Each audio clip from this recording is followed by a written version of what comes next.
So obviously when Sonic Frontiers was about to release, I was super pumped, and I was really hoping that it would actually be good because obviously Sonic games have let us down a lot, and there's been a lot of times where there's been a lot of hype and we've been totally let down. But I'm pleased to say that after fully completing the game, I loved it. It's the most fun I've had in a Sonic game since Sonic Adventure 2 Battle on the GameCube, which is high praise because that's my favorite Sonic game of all time.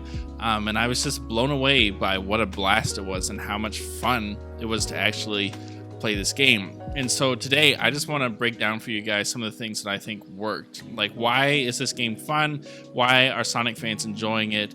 Why is it outselling God of War Ragnarok in some areas? Let's dive into some of the things that really made this game stand out. So the first one has to be the open zone. And if this didn't work, the whole game wasn't going to work.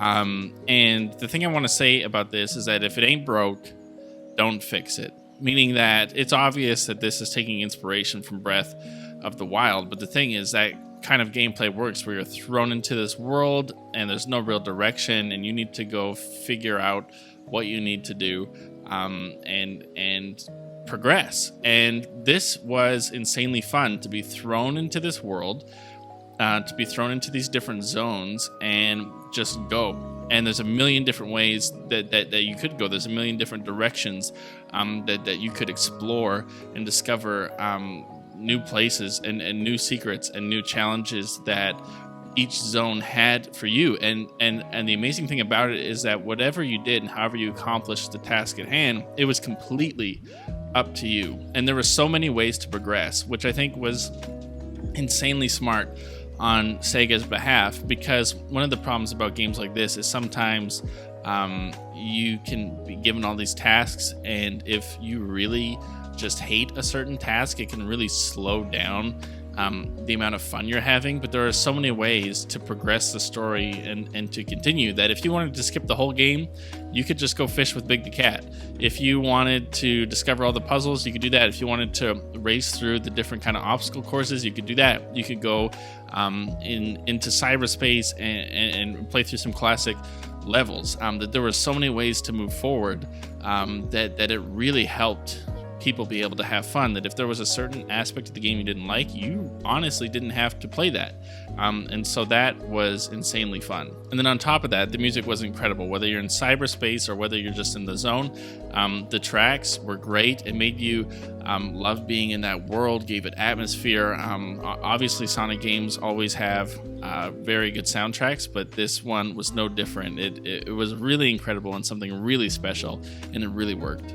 And then next was the story, and I'm very pumped to say this, that finally we have a Sonic story that all generations of fans can enjoy. That this isn't like so dark that young fans can enjoy it, and it isn't so lighthearted and ridiculous that older fans are like, oh my gosh, I can't like even watch these cutscenes because they're so bad. That it was actually really, really good, and it wasn't anything crazy complicated. And honestly, what made the story so good is that Ian Flynn just got the characters right. That it was nice to see somebody write dialogue that actually understands who these characters are, and every character had actual like story arcs and who they were at the beginning of the stories and who they were when the story ended.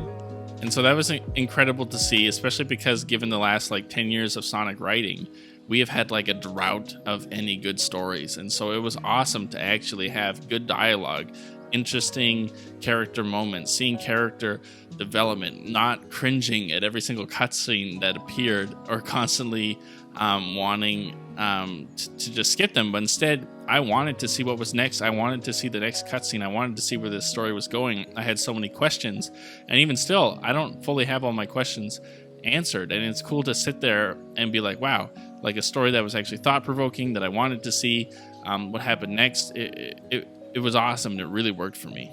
And then the last thing that really stood out for me was the boss fights. These were insanely fun, and I think they're the most fun I've had fighting bosses in any Sonic game of all time. Usually bosses in Sonic games are just kind of a means to an end, and they're not very difficult, and they're not very fun, and you just need to get through it to get to a different part of gameplay. But these were like the highlight of the game, what shocked me. I was always looking forward to finishing an island so I could get to the boss and turn into Supersonic and have an incredible fight that was memorable and a ton of fun. And in addition to that, man, the music, like, come on, the music during the boss fights, when that first boss fight happened and all of a sudden I heard the music start, I was like, this is epic. Like, this is so much fun. This is what I've been dreaming of Sonic to feel like for years now. And it just made me really happy. And they were not bosses that were super complicated, but they were fun to do. It's kind of like Arkham Asylum and that kind of gameplay, where fighting enemies in Arkham Asylum isn't really difficult, but it's just fun. And that's what these were. These bosses weren't really difficult, but they were fun to play through. And having the music and all those different things, like it was a ton of fun, and it made me look forward to completing every island. And it just, all of these aspects together really made for a game experience that I really, really, really enjoyed and was pleasantly surprised by. And that's 3 reasons why I think that this game works. I think it was just pure fun. And usually in Sonic games, there's always something that really makes it painful to push through, but not here. That genuinely every aspect of the game I really enjoyed. And there are things that need to be tweaked and things that need to be improved. Obviously, the pop-in was pretty bad, but eventually you get used to it pretty quick and you don't really notice it. There were a couple of little like weird things that could be tweaked, but overall it was a great experience. And the thing is, Sega has said that they are listening to the feedback and they are prepping Sonic Frontiers 2.0, and they are going to fix a lot of the problems that fans have been saying. So to think about what the next game could be gets me really excited, because I really enjoyed this first one. And if the second one is just a more improved version of this, I think we're in for something special. And because this is the direction Sega wanted to go in moving forward, it's great that they went in a direction that was really enjoyable, that was something that the fans loved, that was something that made you excited to be a Sonic fan again. But with all that being said, I want to know what you guys think. Did you enjoy this game? What were the aspects of it that made it enjoyable for you? Do you agree with the things that I enjoyed? Or maybe you played this game and it underwhelmed you. You didn't have fun. Why? Let us know in the comment section down below. I would love to hear from you guys. Like, comment, subscribe, all that junk, and we will see you guys in the next one.